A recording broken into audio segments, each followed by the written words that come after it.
The day Easton chose his family over me still plays in my mind like a broken record. I remember standing in our kitchen, watching him pack his things while his mother's words echoed through our apartment. "She'll never be good enough for a Lynch." My name is Delilah, and I was naive enough to believe love could bridge any gap. I grew up waiting tables and studying nights, while Easton grew up in a mansion with a silver spoon in his mouth. But when we met at that coffee shop where I worked, none of that seemed to matter. "You can't just leave," I said, my voice barely a whisper, as he stuffed his expensive shirts into a suitcase. "After everything we've been through." Easton wouldn't look at me. "My family, they're right, Delilah. We come from different worlds." I tried to make them understand, but what? My background isn't prestigious enough. My father wasn't a CEO. The coffee mug in my hand trembled. "I thought you were different. You don't understand the pressure I'm under," he said, finally meeting my eyes. "The family business, our reputation." "No, you don't understand," I cut him off. "I loved you despite your family's money, not because of it." The doorbell rang, making us both jump. Tiffany, his mother, stood there in her designer suit, perfectly manicured nails drumming against her purse. She barely acknowledged my presence as she walked in.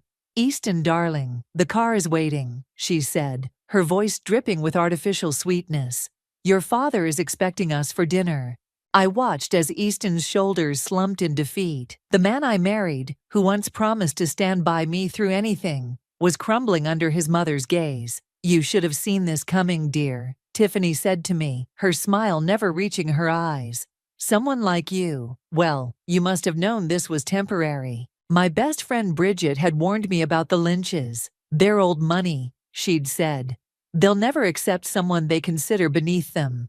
I'd dismissed her concerns, believing Easton's love would be enough. "Someone like me." I stepped closer to Tiffany. "You mean someone who worked her way through college? Someone who knows the value of hard work?" "Mother, please," Easton interrupted, but Tiffany raised her hand to silence him. "Someone common," she replied. "We have certain standards to maintain. Surely you understand." The weight of my wedding ring suddenly felt like lead. I slipped it off my finger and placed it on the counter with a soft clink. "I understand perfectly. I understand that your son isn't half the man I thought he was." Easton flinched. "Delilah, don't what? Don't make this harder. You've made your choice, Easton. You chose them." I turned to Tiffany. "Congratulations, you've won. But remember this moment, because I promise you'll regret it." "Is that a threat?" Tiffany's perfectly shaped eyebrows rose. "No," I smiled, feeling a strange calm wash over me. "It's a promise to myself." I grabbed my keys and walked toward the door, pausing only to look back at Easton one last time. He stood there, trapped between his mother and his suitcase, looking lost and small. "You know what's funny?" I said. "I actually felt sorry for you, growing up with parents like these, but now I see you're exactly like them." The door closed behind me with a satisfying thud. In my car, I called Bridget, my hands shaking as I held the phone. "He's gone," I managed to say, before the tears started. "I'm coming over," she said immediately. "Pack your bags. You're staying with me." "I can't just." "Yes, you can, and you will. This isn't the end of your story, Delilah. It's just the beginning." As I drove away from the apartment I'd shared with Easton, I caught a glimpse of Tiffany's car in my rearview mirror. Mother and son, heading back to their privileged bubble. They thought they'd broken me, but they'd only succeeded in setting me free. That night, curled up on Bridget's couch with a glass of wine, I made myself another promise. I would rebuild my life, piece by piece, until the day came when Easton and his family would realize exactly what they'd thrown away. "To new beginnings," Bridget raised her glass. "To revenge served cold," I replied, surprising myself with the steel in my voice. Little did they know, the humble waitress they'd dismissed would soon become their worst nightmare. Not through malice or schemes, but through the simple act of rising above their expectations and succeeding beyond their wildest dreams.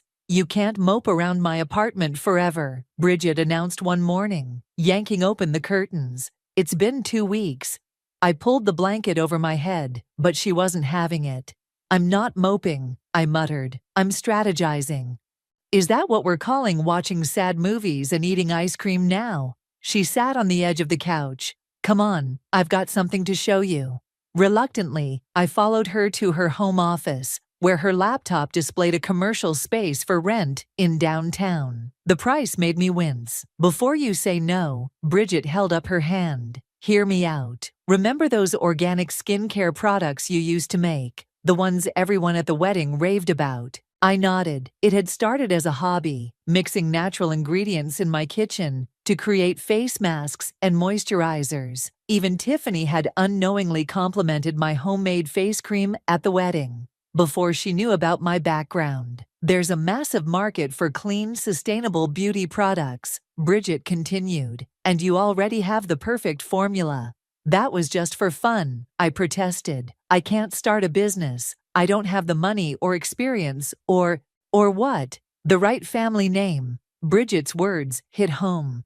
Stop letting them live rent-free in your head. The bell above the coffee shop door chimed as we entered later that day. I needed caffeine to process Bridget's suggestion, but fate had other plans. Excuse me, a man in a sharp suit called out as I walked past his table. I couldn't help overhearing your conversation about natural skincare products. I froze, embarrassed that our excited chatter had disturbed someone. I'm so sorry if we were too loud.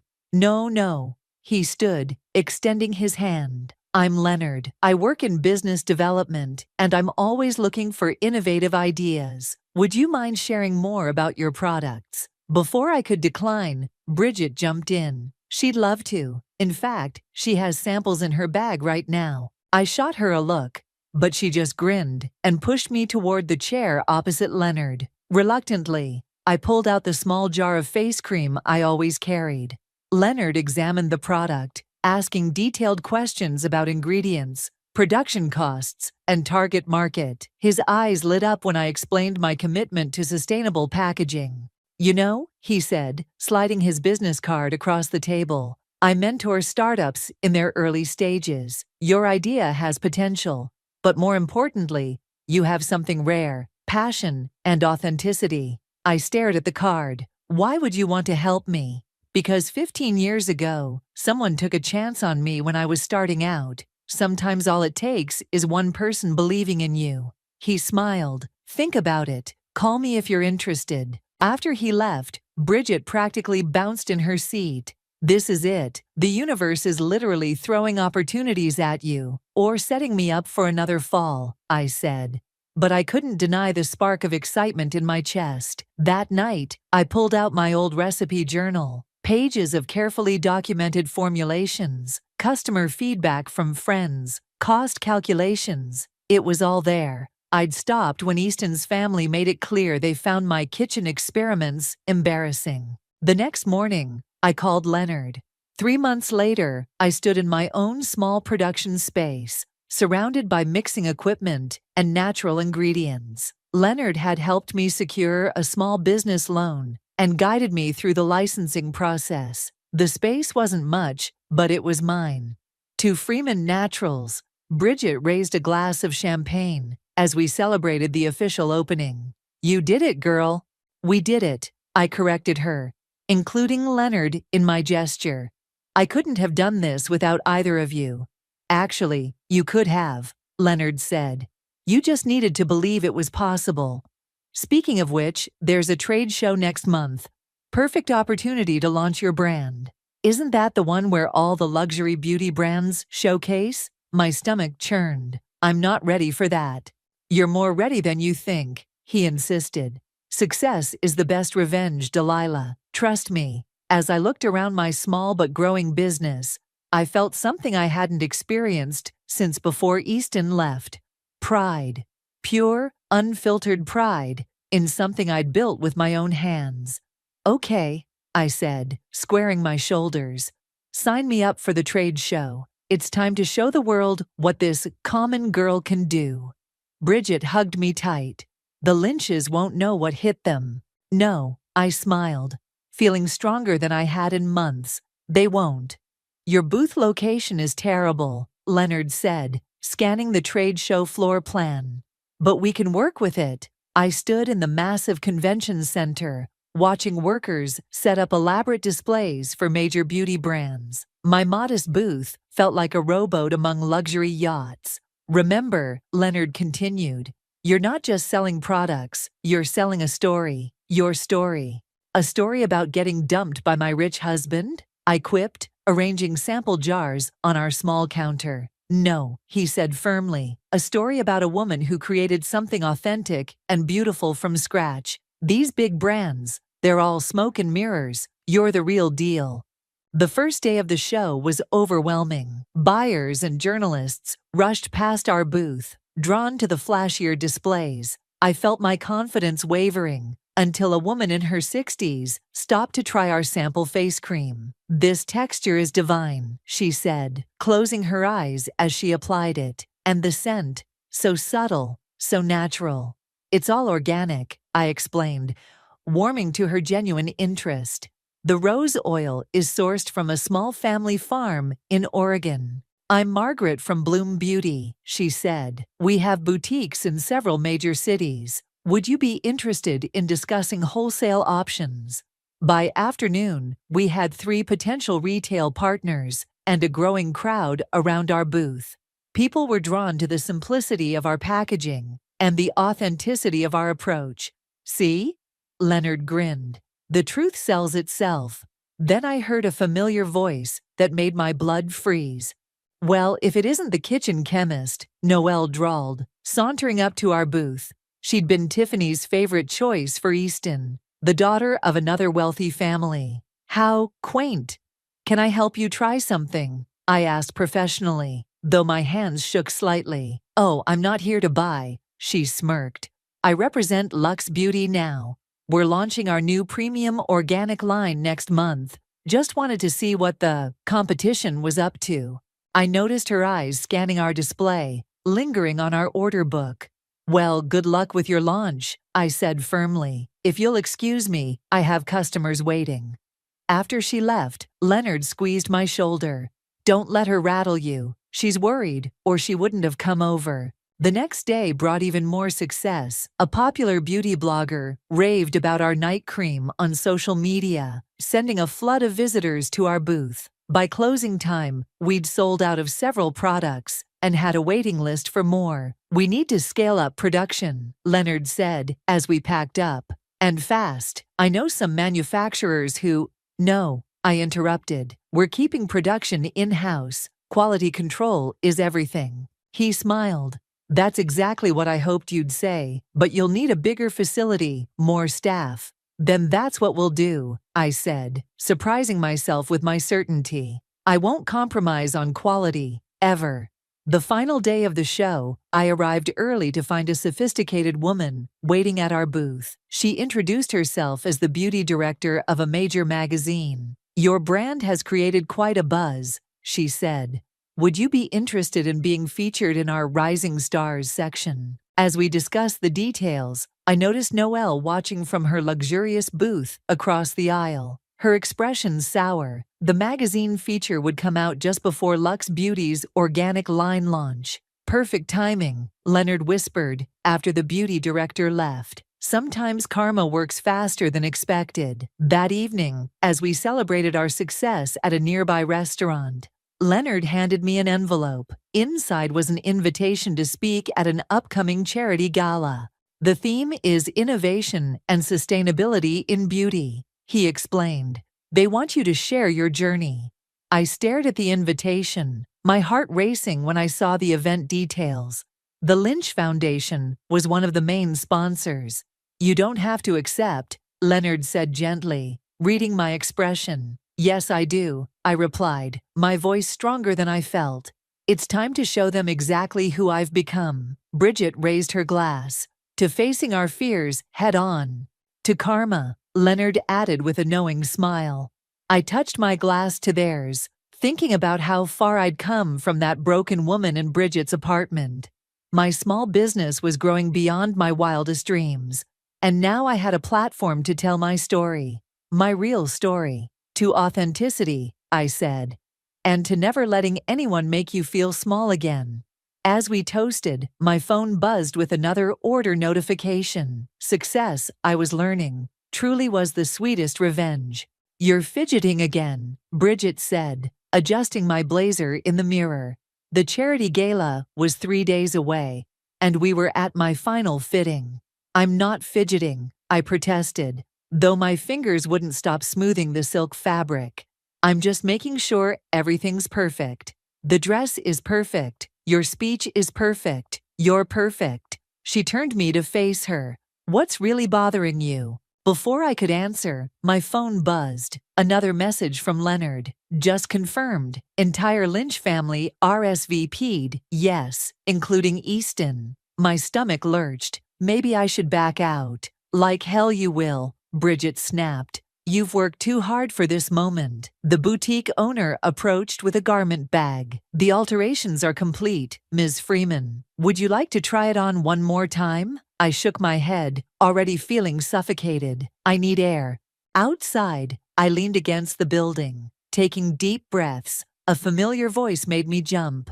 Delilah, I turned to see Ricardo, Easton's father, standing there in his usual impeccable suit. Of all the streets in the city. Hello, Ricardo, I managed, straightening my spine. He looked older than I remembered, more gray at his temples.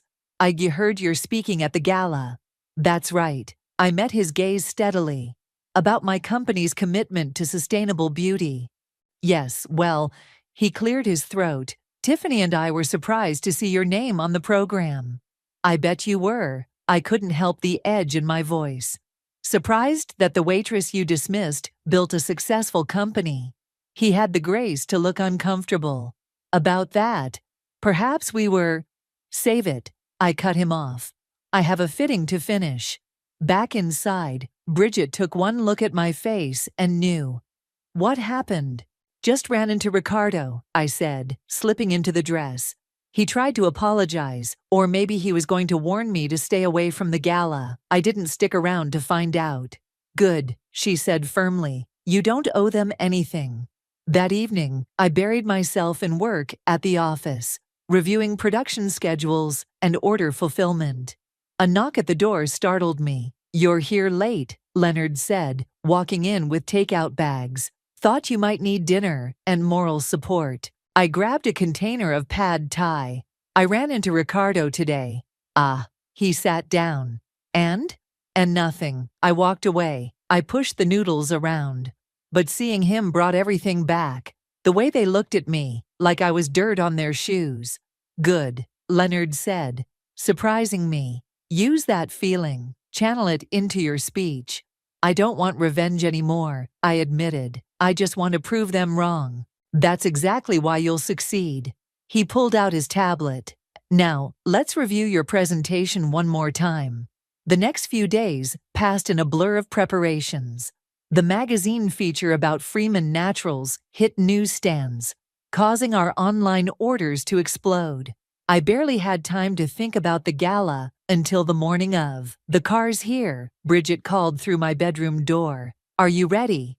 I stared at my reflection. The woman in the mirror looked confident, successful. No trace of the heartbroken girl who'd fled her apartment a year ago. Almost, I called back, reaching for my grandmother's necklace, the only family heirloom I had. As I fastened it, my phone buzzed with a text from an unknown number. I heard you're speaking tonight. We need to talk. Easton.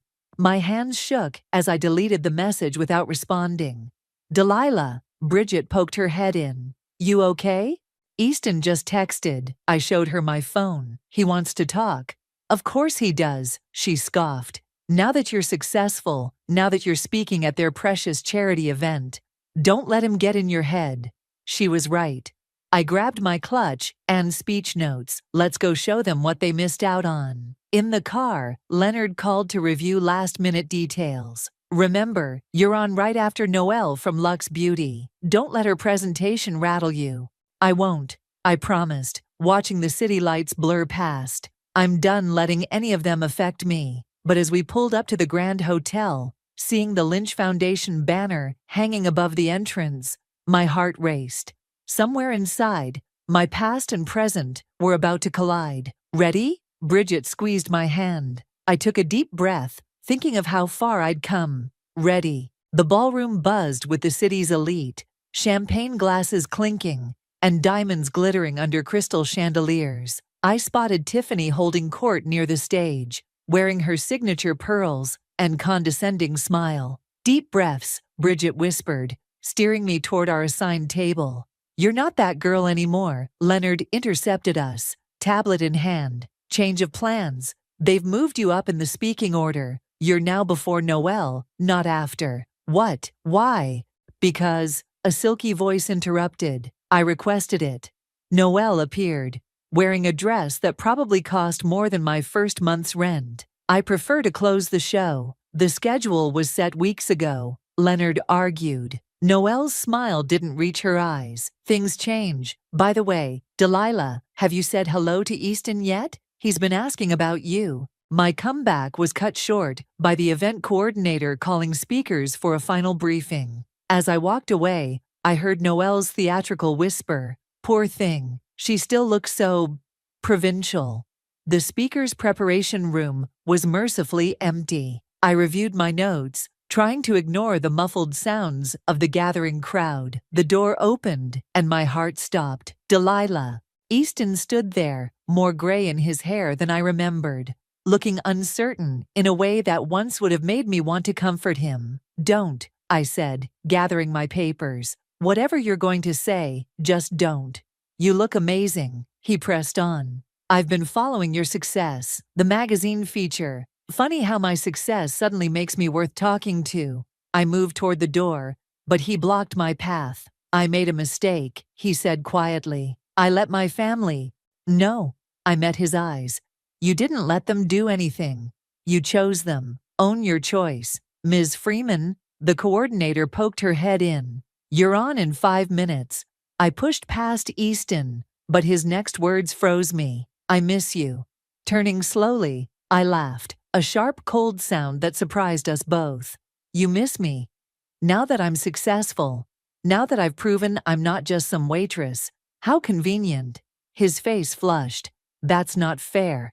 "Fair." I stepped closer. "Was it fair when your mother called me common? When your father suggested I was a gold digger? When you stood there and said nothing?" The coordinator appeared again, more urgently this time. I straightened my spine and walked past Easton without another glance. In the hallway, I nearly collided with Tiffany. She wore the same perfume that used to fill their mansion, the one that had always given me a headache.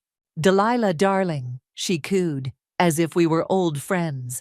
"I must say, your little business venture is quite impressive for someone of your background." "Thank you, Tiffany," I smiled sweetly. "It's amazing what someone of my background can achieve without riding on their family's coattails." Her face tightened, but before she could respond, I was being ushered toward the stage. Through the curtain, I could see Noelle in the front row, smirking. The Lynches sat at their reserved table, Easton's empty chair between his parents. And now, the host announced, speaking about sustainable innovation in beauty, "Please welcome the founder and CEO of Freeman Naturals, Delilah Freeman." The spotlight hit me as I walked out, my heels clicking against the hardwood stage. From the corner of my eye, I saw Easton slip back into his seat. "Good evening," I began, my voice steady despite my racing heart. "A year ago, I was told I wasn't good enough, that my background made me unworthy of certain circles." The Lynch table shifted uncomfortably. Tiffany's pearls gleamed as she lifted her chin defiantly. "But here's what I learned," I continued, gaining strength. "Success isn't about where you come from. It's about authenticity, determination, and staying true to your values." I launched into my presentation about sustainable beauty practices, but I could feel the undercurrent of my words hitting their mark. Every achievement I mentioned was a subtle reminder of what they'd dismissed. Noelle's smile had turned brittle. Easton couldn't take his eyes off me. And Tiffany. Tiffany looked like she'd swallowed something sour. As I concluded, the applause was thunderous. Leonard gave me a subtle thumbs up from his table. Bridget was beaming. "Thank you," I said into the microphone, then added with a pointed look at the Lynch table. "Sometimes rejection is just redirection to something better." Walking off stage, I felt lighter than I had in months. I'd faced my past and emerged stronger. The night wasn't over, but I'd already won. The applause had barely died down when Noelle took the stage, her voice syrupy sweet as she began her presentation. I slipped into the back of the ballroom, not wanting to give her the satisfaction of my full attention. Quite a speech. Leonard appeared beside me, offering a glass of champagne. "But the real show's about to begin." "What do you mean?" He nodded toward Noelle, who was unveiling Luxe Beauty's new organic line. "Watch carefully." As Noelle described their product's revolutionary natural formulation, something familiar caught my eye. The ingredient list she was displaying looked eerily similar to mine. "Is that?" I started. "Your formula?" "With minor tweaks, yes." Leonard's expression was grim. She must have copied it during the trade show, when she was hovering around our booth. My hands clenched around my champagne glass. "That's illegal." "Precisely." He pulled out his phone, showing me photos he'd taken of my original formula documentation. "I had a feeling something like this might happen. That's why I insisted on patenting your formulations months ago." The room erupted in gasps as Noelle's presentation suddenly cut out, replaced by a legal notice on the screen behind her. "Ms. Simmons," a man in a suit approached the stage. "I represent Freeman Naturals' legal team. We need to discuss your company's patent infringement immediately." Noelle's perfectly composed facade cracked. "This is ridiculous. I don't know what you're talking about. The formulation you're presenting," he continued loudly, "is protected under patent number 789324, registered to Freeman Naturals 6 months ago." The ballroom erupted in whispers. I saw Tiffany frantically whispering to Ricardo, while Easton sat frozen, staring at Noelle with dawning comprehension. "You knew," I said to Leonard. "You knew she'd try this." "I suspected. Companies like Luxe Beauty don't innovate, they appropriate. But we were ready." Noelle stormed off the stage, her face red with fury. She made a beeline for me, but security intercepted her halfway. "You planned this," she hissed as they escorted her out. "You set me up." "No," I called after her. "You did that all by yourself." The event coordinator quickly tried to restore order, but the damage was done. Journalists who'd come to cover a charity gala now had a much juicier story. "Delilah," Bridget rushed over. "Have you seen your phone? The story's already breaking on social media. Luxe Beauty's stock is dropping." Before I could respond, Tiffany appeared before me, her face tight with barely controlled rage. "You've made your point. Are you happy now? Destroying reputations." "I didn't destroy anything," I replied calmly. "Your friend tried to steal my work. The truth just caught up with her." "The truth?" she scoffed.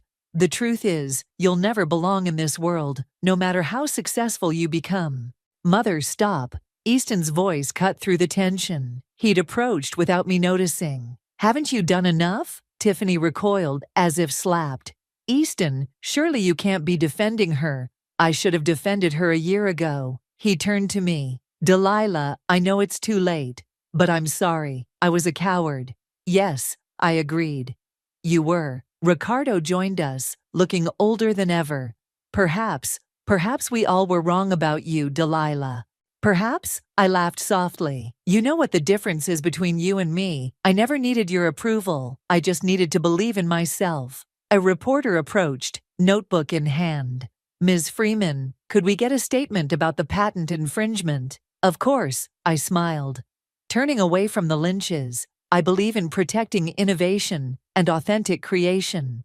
That's what Freeman Naturals stands for." As I spoke with the reporter, I could feel Easton's eyes on me. But it didn't matter anymore. The butterflies in my stomach were gone, replaced by a steady certainty. Leonard touched my elbow. "Ready to get out of here? We have an early meeting tomorrow with 3 major retailers who just canceled their Luxe Beauty orders." "Actually," I said, I'd like to stay a bit longer. This is turning out to be quite an entertaining evening. Bridget linked her arm through mine. That's my girl. Besides, you haven't even touched the dessert buffet yet. As we walked away, I heard Tiffany's sharp intake of breath, probably shocked that I wasn't skulking away in shame. But I had nothing to be ashamed of. Every step I'd taken, every success I'd achieved, had been earned through hard work and integrity.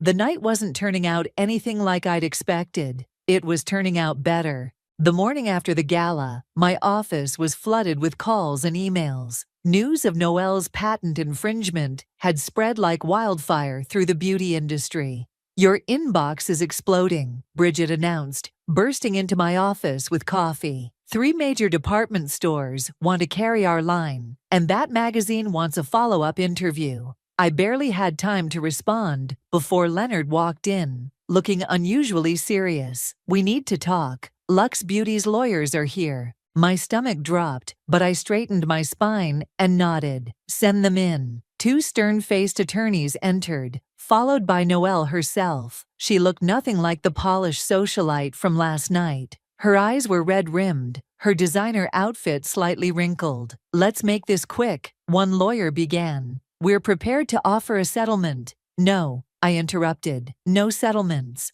Noelle leaned forward. "Be reasonable, Delilah. Name your price." "My price?" I stood up slowly. "You tried to steal something I built from nothing, something I created while you and your friends were mocking me for being common." "I admit I made a mistake," she said, her voice cracking. "But this scandal is destroying my family's company. Please." The irony wasn't lost on me. Here was Noelle, begging the woman she'd looked down on for so long. "Here's what's going to happen," I said, surprising myself with my calm tone. "You're going to publicly admit what you did. You're going to apologize to your customers for trying to sell them stolen formulations. And you're going to step down from your position." "That's outrageous," one lawyer protested. "No," Noelle whispered. "She's right." Everyone in the room turned to stare at her. "I was jealous," she continued. "You built something real, while I was just trading on my family name. I thought I could take a shortcut." Leonard cleared his throat. "We'll have our lawyers draft the agreement. You'll make the announcement by end of day." After they left, Bridget hugged me tight. "That was amazing." "But why didn't you take their money?" "Because this was never about money," I replied. "It was about truth." My phone buzzed. Easton calling again. I declined the call, but a text followed immediately. "Please, just 5 minutes. I'm in the lobby." "Don't," Bridget warned, reading over my shoulder. "I have to," I said. "For closure." I found Easton pacing by the reception desk, looking as unsettled as I'd ever seen him. "Make it quick," I said. "I have a company to run." "I left her," he blurted out. "I told my parents I'm done letting them control my life. Seeing you last night, seeing what you've achieved, I realized what a fool I've been. Took you long enough. I know it's too late." He stepped closer. "But I never stopped loving you." A year ago, those words would have melted my heart. Now they just made me tired. "You're right about one thing," I said. "It is too late, way too late. We could try again," he pleaded. "I'm different now." "But I'm different too," I replied. "And that's the problem. I've outgrown you, Easton. I've outgrown all of it." The elevator dinged, and Leonard stepped out. "Delilah, the press is waiting in the conference room." "I have to go," I told Easton. "Good luck with your journey of self-discovery." "Is that really it?" he called after me. "All those years together mean nothing." I turned back one last time. They meant everything. That's why it hurt so much when you threw them away. But now they're just part of my origin story. In the conference room, journalists waited with cameras and recorders. Leonard handed me a statement to review, but I set it aside. "Just speak from the heart," he advised. "That's what got you here." I took my place at the podium, looking out at the sea of faces. A year ago I would have been terrified. Now I felt only strength. "Good morning," I began. "Today isn't about patent infringement or corporate scandal. It's about authenticity, about standing up for what you've built." As I spoke, I caught my reflection in the window. confident, powerful, free. The woman I'd become wasn't defined by the Lynches or their rejection. She was defined by her own choices, her own strength. And that, I realized, was the sweetest victory of all. The autumn breeze carried the scent of success as I cut the ribbon at our new Freeman Naturals headquarters. Camera flashes popped while Bridget wiped away happy tears beside me. And with this, I addressed the crowd. We launch our global sustainability initiative, making clean beauty accessible to everyone, regardless of their background. The applause was interrupted by a familiar voice. "Excuse me, may I say something?" Tiffany stood at the edge of the crowd, looking smaller somehow, without her usual entourage. The audience parted as she walked forward. "Mrs. Lynch," I acknowledged, keeping my voice neutral. "This is unexpected." She cleared her throat, clutching her designer purse like a shield. "I came to make amends, publicly." The journalist's cameras whirred to life. Leonard moved protectively closer to me, but I held up my hand. "Go on," I said. "I was wrong about you." Tiffany's voice carried across the suddenly silent gathering. "My prejudice and pride cost my son his happiness, and our family its integrity.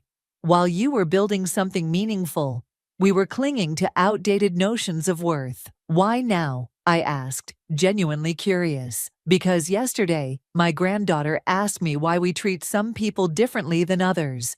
Her voice cracked. I couldn't give her an answer that didn't make me ashamed. The crowd murmured. I stepped down from the podium, approaching her. "I don't expect forgiveness," she continued, "but I want you to know that you've taught our entire social circle a valuable lesson. Success isn't inherited, it's earned." "Thank you," I said simply. "Would you like a tour of the facility?" Her eyes widened in surprise. "You'd allow that?"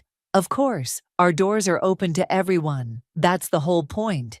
As we walked through the production floor, I showed her how we sourced sustainable ingredients, employed local workers, and maintained strict quality controls. "This is remarkable," she admitted, watching our team at work. "Ricardo and we've been doing a lot of thinking. We'd like to establish a scholarship fund for aspiring entrepreneurs from underprivileged backgrounds. Would you consider being on the selection committee?" I stopped walking. "Are you serious?"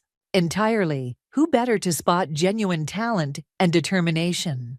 Before I could respond, Bridget rushed up with her tablet. "Delilah, you need to see this. Noelle just posted her public apology, and it's going viral." The video showed Noelle, humble and sincere, taking full responsibility for the patent infringement. But it was her closing words that caught my attention. Delilah Freeman showed me that true success comes from innovation, not imitation. Her forgiveness in allowing me to make this right speaks volumes about her character, the character I once foolishly dismissed. "Well," I smiled at Tiffany, "it seems today is full of surprises." "Life has a way of humbling us all," she replied softly. Leonard appeared with contracts in hand. "The European distribution deals are ready for your signature, and that sustainable packaging manufacturer in Sweden is on the line." "Actually," I said, "I think we should discuss involving the Lynch Foundation in our global initiative. Their connections could help us reach more communities." Tiffany's eyes filled with tears. "After everything we did, the past is the past," I said firmly. "What matters is what we do now." The day ended with an impromptu strategy session in my office. Bridget ordered takeout, while Leonard and I brainstormed with Tiffany about combining our resources for greater impact. As the sun set over the city, I stepped out onto my office balcony. The neon signs were blinking to life, including the massive Freeman Naturals logo atop our building. "Quite a view," Bridget joined me, handing me a glass of champagne. "Did you ever imagine this when you were crying on my couch?" "Never," I laughed. "But you know what's funny? I'm actually grateful for everything that happened. Even the heartbreak? Especially the heartbreak. It showed me who I really am." My phone buzzed with a text from Easton. "Congratulations on the new headquarters. You deserve every success. I truly hope you're happy." This time, I replied, "I am. I hope you find your happiness too." Bridget read the exchange over my shoulder. Look at you, all zen and mature. Not zen, I corrected her, just complete. Below us, the city pulsed with energy and possibility. I thought about the girl who once felt so small in this big world, who let others define her worth. She seemed like a stranger now. To new beginnings, Bridget raised her glass. No, I smiled, clinking my glass against hers. To being exactly who we're meant to be. The night air carried the promise of more adventures, more challenges, more triumphs. But this time, I was ready for them all.